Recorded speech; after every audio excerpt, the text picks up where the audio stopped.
everyone, and welcome to another episode of Don't Wait Till Pigs Fly, a podcast conversation with successful business owners who share their secrets of thriving in business while living with chronic illness. Here's Nancy Becker. Hey guys, I'm Nancy, the Chief Flying Pig Wrangler, and I help entrepreneurs and business owners who know they have to make a move, but they don't want to just to move. They want to make it in a more sane, strategic, and systematic way, and they want to stop spinning their wheels. I know our guest today has some insight into that, so grab your pens and paper and get started to take notes. It's going to be good. Welcome, Vanda Corbett. How are you today? I am doing fabulous, Nancy. Thank you for having me. Absolutely. I'm really looking forward to this. We've been sitting here talking for 20 minutes. I should have been recording it because it's been fantastic. But tell us a little bit about who you are and why this podcast was of interest to you. Sure. So my name is Vanda Corbett, and I'm actually a doctor of chiropractic. And as we talked about for about 10 minutes before we got on here, I'm actually in practice in Dubai in the United Arab Emirates. So I am Canadian, but I left for Dubai and the warm and the sun, leaving behind the snow about 11 years ago. So I've been here for, like I said, 11 years. So I just, love it. And I've just been in practice here. I'm active practice for chiropractic, but I also have a master's in positive psychology. So I do a lot of emotional work and mindfulness, meditation, goal setting, all that type of stuff with people as well. Why your podcast really just, when I saw it, I was like, Nancy, get me on. Just because I also have been gone through chronic illness my whole life. From about the age of 7, I started to get severe leg pain. And then I was diagnosed with reflex sympathetic dystrophy, which I have never talked to anybody else that has had until this very moment.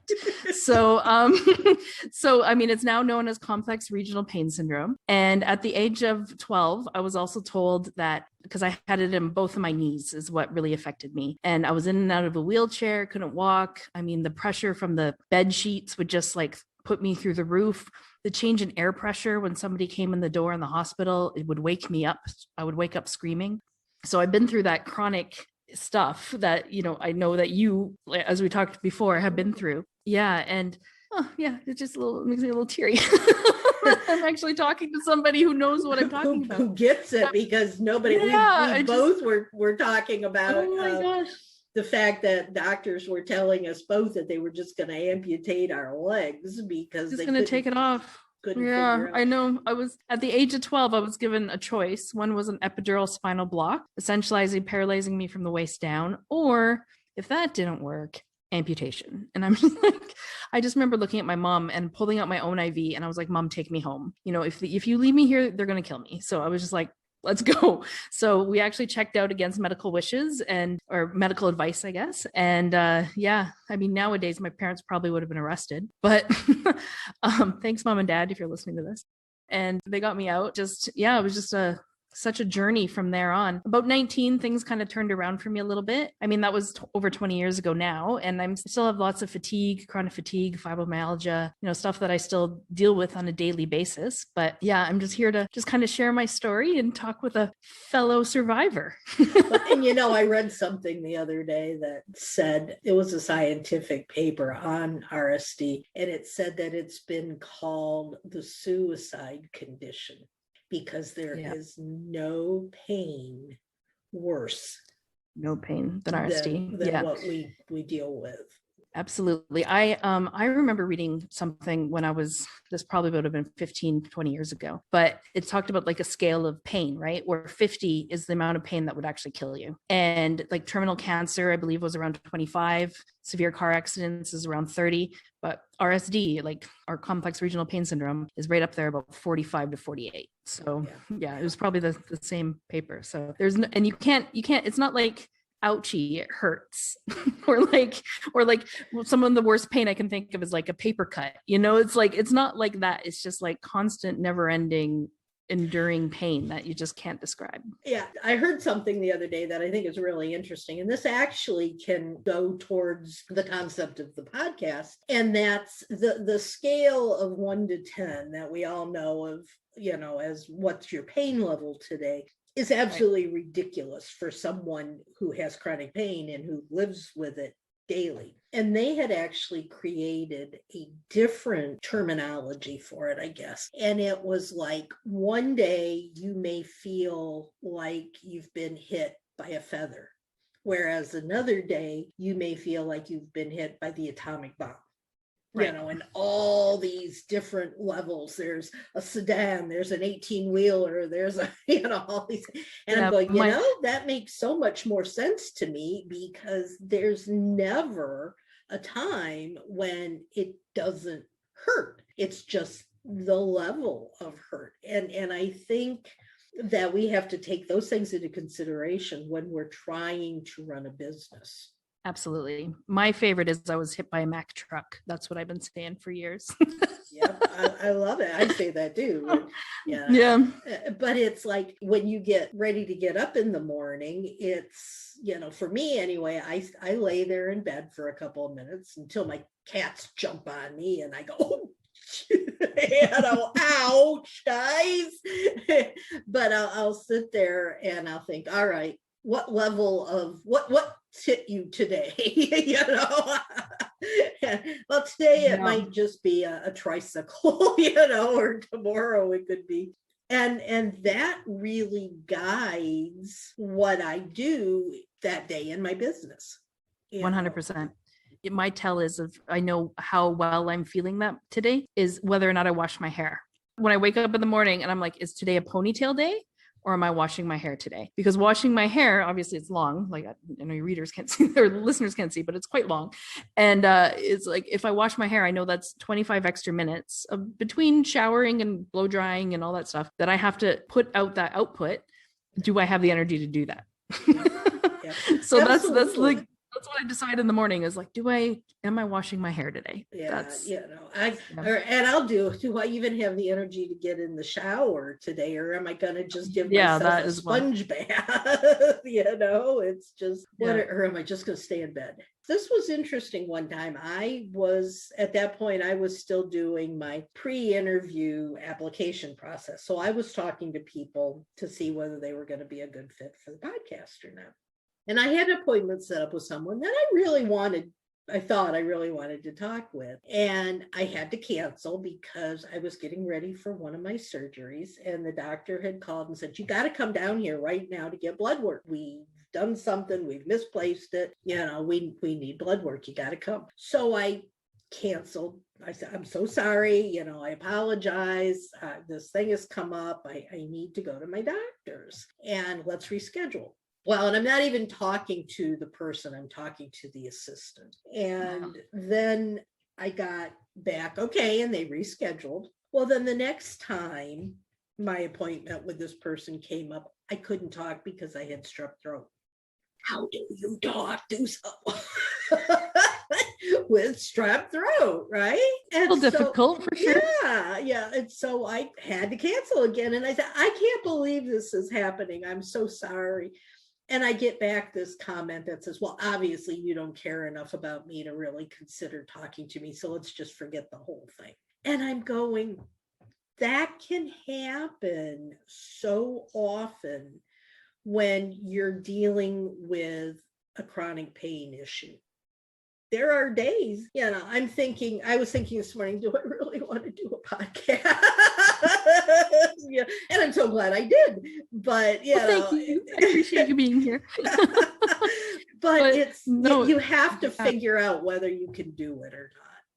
Absolutely. And I was thinking as you were just telling that story, I would want to be just like, insert giant eye roll here. And that's the other thing. Maybe this is something really good for businesses, especially when you're trying to get towards things and do stuff. It's always, remember, it's never about you, right? Some people take it really personally when you cancel on them or whatever. And that's one thing with people with chronic illness is that we have to just kind of accept is that people, some will, some won't, so what?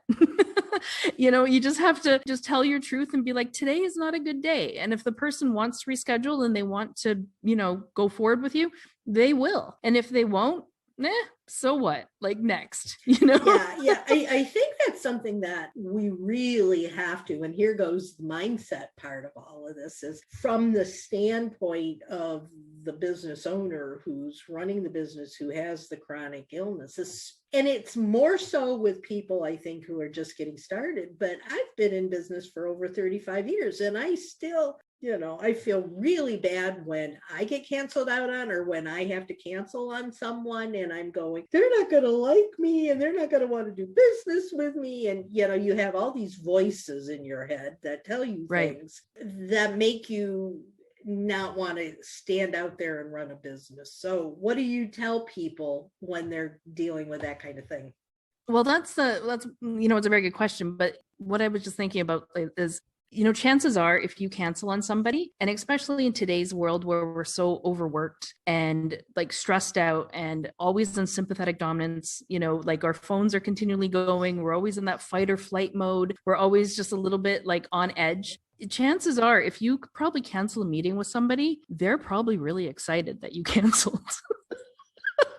I didn't want to talk to her anyway. They're like, oh, thank God, I got an extra hour for myself, like I can actually do this other thing. So I think that, realizing that, don't get me wrong, some meetings are very important and you need to show up for, and you need to put yourself out there, especially when you're feeling, like you have a little bit of gas in your tank, go for it. But if you're on a day where you just can't get out of bed or can't wash your hair or, just whatever you can't do that day, just realize that tomorrow is another day, right? And that the sun still, hopefully, anyways, after 2021, I don't know, but hopefully the sun will still come up tomorrow. And that it's going to be okay. If you have to reschedule that meeting, and just be honest with them, just be like, hey, I'm just not feeling very well today. And I think actually that's a huge lesson that people learned actually in 2020, is how self-care in a way. I think people are working way harder than we ever have before this year, but also people also understand that, hey, if you're not feeling well, stay home. Just keep that cough or whatever to yourself. Please, you're sick, stay home. So I think this year has actually brought a lot of recognition to I'm not feeling well. It's okay to stay home. Yeah. So if anything from COVID, maybe this is something that's kind of come out of it a little bit, is a little bit more compassion for people that aren't feeling well, and a little bit more acceptance. Because I used to know people that would come, even patients, for example, that would come see me because they had a scheduled appointment. And I look at them and I'm like, I love you and I care for you as a patient, but what are you doing here? Yeah. You need a hot cup of tea and you should be in bed, not seeing me on your way home from work. You should not be spreading this around or anything like that. So I think that's actually one thing that maybe COVID has been good for, is that it's really kind of opened people's eyes to be like, it's okay to take a day off. It's okay to sit for 10 days in quarantine. Or whatever your laws are in your country. In Dubai, it's 10 days. If you've been in close contact with somebody, you were expected to sit in your house for 10 days. So but people are starting to understand this, so it crosses over into chronic illness as well. So, yeah. Another thing that I think is really interesting, and I'm not sure if it's our perception looking out, if it's their perception looking at us, or a little bit of both. But I know for a fact that women who have chronic illness often don't want anybody to know about it. They feel like they've been raised to take care of everybody else besides themselves, and it's their responsibility. And if someone comes up to them and says, hey, let me help you, that's unacceptable. They don't, number one, they don't want any help. They don't want to let anybody know they need anything, number one. And number two, when you're in a position like I went for the very first time in almost 2 years, I went to an in-person networking event the other day, which was in person? In person. It was amazing. Yeah. We're real people. Yeah, real people. But it was because it was the first one in so long. It was like someone just opened the doors and the cockroaches all came in, right? It was just like, shoo.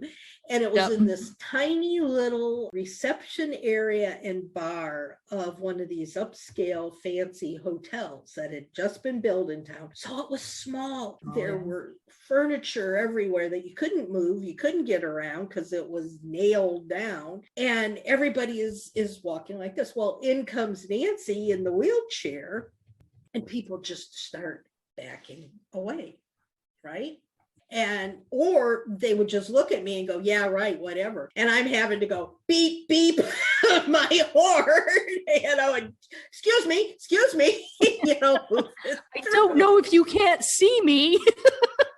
But it was like nobody wanted to have anything to do. There were 100. My husband said he heard there were over 200 people in this little bitty teeny tiny area. And it's like, I don't know if they didn't want to have, didn't want to see me, didn't want to have anything to do with me because they were afraid of the wheelchair. But as someone who has an issue, whether you're walking with a cane or you're in a wheelchair or you're blind or you're deaf or something like that, people back away from you. At least that's how it seems, is that they don't want to be anywhere near you. And that's really hard. So why do I want to make the effort to go out and be in business and actually, you can't tell I'm in a wheelchair here. You can see me and, I look perfectly fine. But to go out and actually be in a meeting or something. And I think people have that mentality that they don't consider me as good as them because I've got an illness. Is that just me thinking that? Or? Well, sometimes, the saying that other people's thoughts are none of your business. Mm-hmm. Yeah. And people also have the right to their wrong opinion. So, a lot of times people are just, I don't know a nice way to say this, Nancy, but people suck. Sometimes yes, they just I'm trying to be nice, but that's literally just people just aren't very nice. But I think a lot of times what happens with people is they have a fear, and it's also fear of the unknown. So I know it goes along with us as with somebody who has chronic illness, is that you mentioned it earlier. It's like the shame of having it, right? Where then we don't tell people. Like I remember being 12 years old and getting myself propped up on the couch, and my parents at that time hid the wheelchair that I was in. They hid the wheelchair, and I had two of my best friends come over, and I never told them that I was in a wheelchair because I didn't want them to know, because I didn't want them to think, any less of me or that I couldn't do something or anything like that. And then after they left, I realized I'm like, these are my best friends. Like if I can't share this with them, who can I share this with? Right. Yeah. So as far as like getting out into the real world and meeting people, I think it's one of those things where that's why I'm so glad you're doing this podcast, is because people realize that just because you have a chronic illness, it doesn't mean you're dead. It means you're a survivor, right? It's like the opposite of, what people think that you are. If anything, people that have chronic illness, they're more fighters. They have better time management. Right? Because you're able to, that if you feel good for an hour, oh my gosh, give me an hour where I feel good and I could take over the world. I can do 3 or 4 times the amount of stuff in an hour than a lot of people could do an entire day. Right? So I think people with chronic illness, I remember once when I was going to chiropractic college, and I actually had mono I've had mono 3 or 4 times, mononucleosis, or if you're over here, they call it glandular fever. I had mononucleosis a couple of times. And the one time this was really quite bad. And I was talking to a friend, and she comes over and she sits down beside me and she's like, Vanda, are you okay? And I'm like, I'm just going through some mono, and I was going to classes, but then I was going home and sleeping like 14, 16 hours a day and just barely making it to class and going back and forth. And I was like, no, I'm not. I'm just coming out of a week of mono, and I'm just like, I'm just barely making it through. And she looked at me, she goes, so what you're saying is now you have as much energy as the rest of us.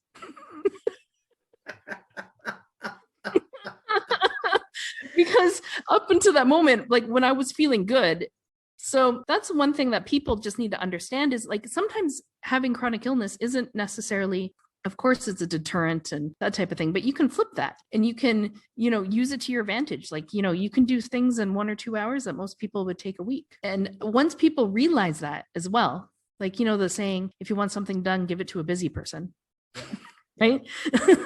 So once people realize that, I think a lot more people would be willing to work with people, that maybe don't look the same or have to use a support. And also, like, I know I'm getting off on a little bit of a tangent here because it just makes me a little angry.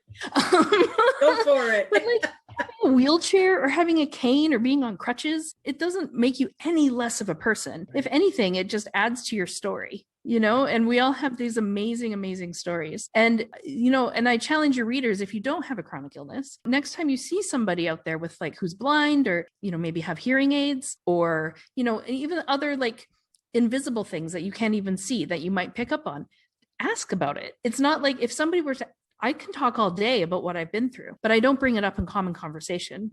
Like that's why I was so excited to talk to you.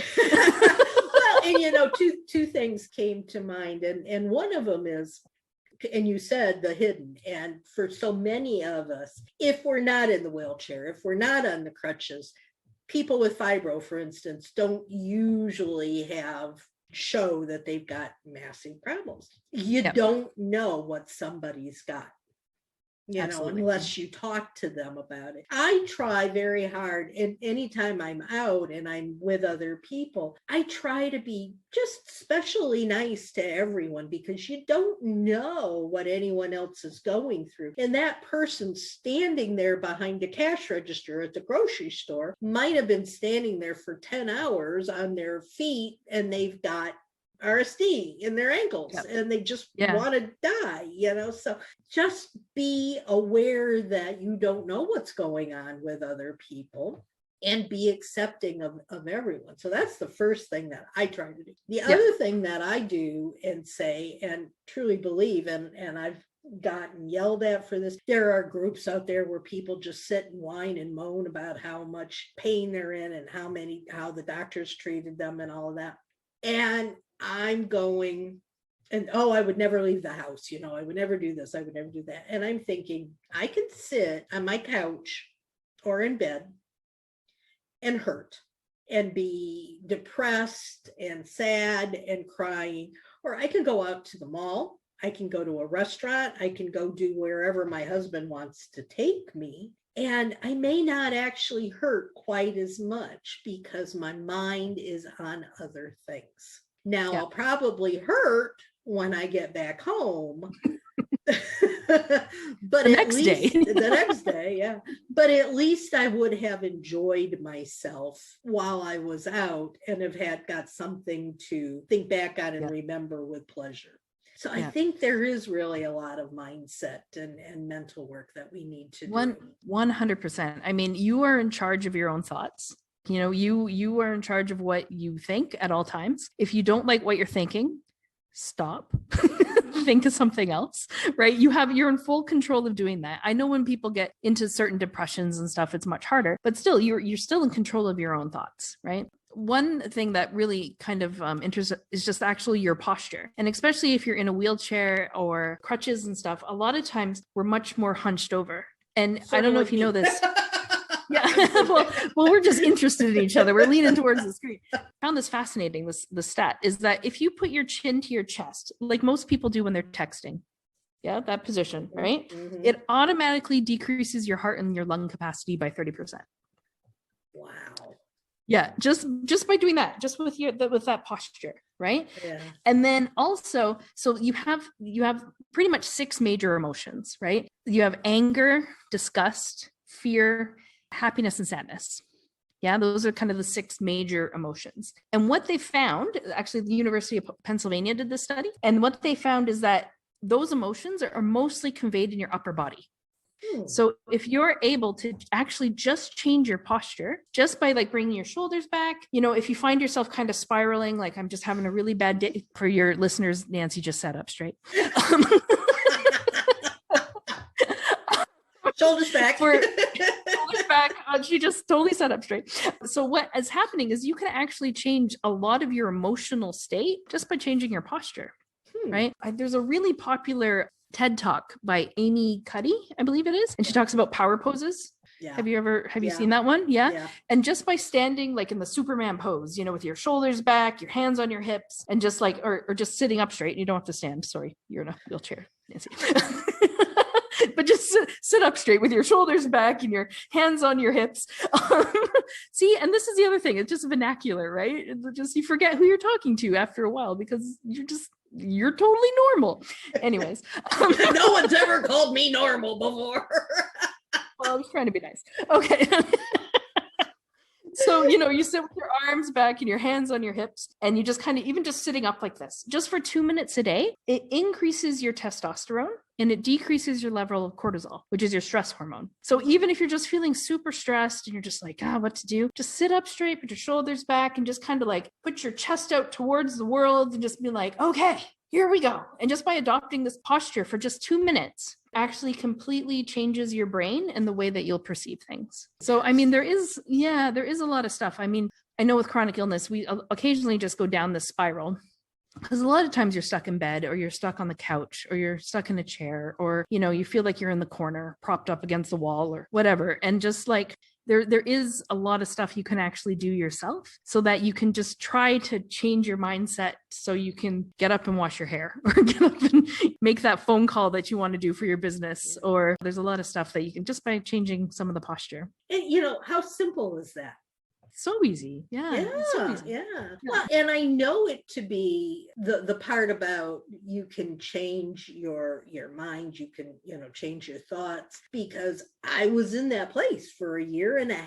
I sat in a dark, dingy basement in a corner, all curled up in the fetal position, basically, and just wanted to do nothing more than just die. Because I was so, I was in so much pain. I was back and forth to doctors. I was frustrated. I was depressed. Nobody did it for me. I mean, I finally wound up saying, this is absolutely ridiculous. I have got to change this behavior. And I just put my mind into working and said, I'm going to do it. I'm not dead. This is a life-changing disability, not a life-ending disability. Absolutely. 100%. And one of the things I tell myself now is when I'm looking at things, and I said, what's the worst thing that can happen? And if it's not that you die, it can be changed. It's funny. I do the exact same thing as well. 100%. I'm just like, I don't want to do this, and then I'm like, okay, what is absolutely the worst thing that can happen? I'm really bored for half an hour. Okay. It's not going to kill me, and I'm not going to die. So let's do it, let's just get on with it. Yeah. I also do a lot of limiting beliefs, a lot of limiting belief work. When I graduated, I was 24. So I had this limiting belief that I was too young to be a doctor. Right. And then how to break that limiting belief, I went through an exercise and I was like, well, my school gave me a diploma. The province in Canada licensed me. So I'm like, so I'm graduated and I have a license. So if my government thinks that I'm not too young to be a doctor, if this, so there was all these things and I was like, okay, so maybe I'm not, I can do this. And it's the same thing when you have certain limiting beliefs, just write it down on a piece of paper and just think then of all the reasons that that's not true. And if you can just find one reason, then that, it's not true. And then you can just break that belief and move on. Yeah, I love it. And I think, there's something to be said for this podcast when we're talking about, using Acuity or using, HubSpot or something like that. But if you don't have the right mental, and if you don't have the right background within you, no matter what tools you have, it's not going to do you any good. So this conversation today has been absolutely fantastic. And I can't believe we've been talking for an hour. Really? I can't believe that either. And I need to go because I have another appointment. Otherwise, we can just keep talking all day. Well, thank you so much for having me on, Nancy. I really do appreciate it. And I'm just as soon as I heard your story, I was like, I just have to talk to this lady. So I'm just so happy to meet you. Well, I love it. I think this has just been so much fun. And to wrap things up, guys, after a podcast, people often want to know more about mindset and tools and the ways that we can run together. And I'm sure that Vanda would be happy to talk to you and, maybe work with you somehow. I don't think you need to travel to Dubai to work with you, do you? No. Probably the easiest way to get a hold of me is on Instagram. I'm just dr.vanda, Vanda. That's it. I'm easy to find. There isn't too many of us. Yes, no. And if you'd like to hop on a Zoom with me to find out more about what we do here at Business Success Unlimited, you can find my contact info in the show notes, or you can email me at nancy@businesssuccessunlimited.com. I love this conversation. I hope you guys got a lot of information from it. If you have questions, you're more than welcome to put them in the comment section underneath the podcast when it airs. And if you have any ideas for future shows, let me know, and we'll make sure that we get a topic on that you're interested in hearing more about. So until next time, guys, get out there, be productive, and soar higher. Take care, y'all, and have a wonderful week. Bye-bye.